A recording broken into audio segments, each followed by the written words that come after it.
की बात की जा रही है, तो अब जो है मुस्लिम धर्म की जो महिलाएं हैं वो कहने के लिए अब आगे आ रही है इसका विरोध करने के लिए। आज जो आपने बैठक की है, किस तरह का अपना विरोध इसमें आप रखने जा रहे हैं और आगे क्या आपको प्रदर्शन रहेगा? देखिए, ये सरासर एक साजिश है इस देश को बांटने की और ये दुष्प्रचार करने की कि मुसलमान औरतों के तलाक होते हैं और वो परेशान हैं, जबकि हिंदुस्तान में और भी समाज है जिनके बीच में तलाक होते हैं, जबकि इस्लाम में तलाक का प्रतिशत काफी कम है और फैमिली कोर्ट में तलाक के केस ज्यादा चल रहे हैं। मुस्लिम औरतें अपने धर्म और शरीयत और कुरान से बिल्कुल खुश हैं कि उनकी हर समस्या का समाधान उनके हदीस से मिल जाता है, लेकिन यहाँ पर एक साजिश है यूनिफॉर्म सिविल कोड को लागू करने की।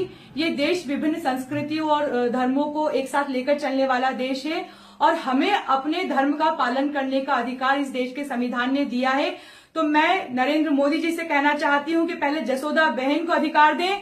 हमारे सांसद चिंतामण मालवीय जी ने मुस्लिम औरतों को अधिकार की बात कही, वो बीजेपी के प्रवक्ता हैं, उनके खुद के ऊपर महिला प्रताड़ना के केस लगे हुए हैं।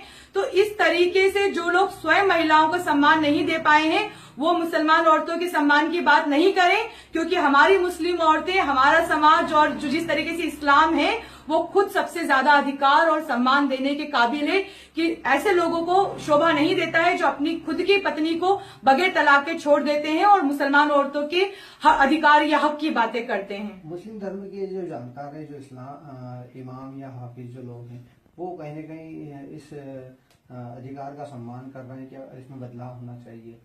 नहीं, मेरे जानकारी में तो बिल्कुल ऐसा नहीं है कि वो खुद ऐसा कहे कि इसमें बदलाव होना चाहिए, क्योंकि शरीयत में न कभी बदलाव हुआ है और ना ही बदलाव हो सकता है। शरीयत बिल्कुल बेहतर है। शरीयत का पालन करने वाले लोग गलत हो सकते हैं, लेकिन शरीयत किसी भी हिसाब से गलत नहीं है।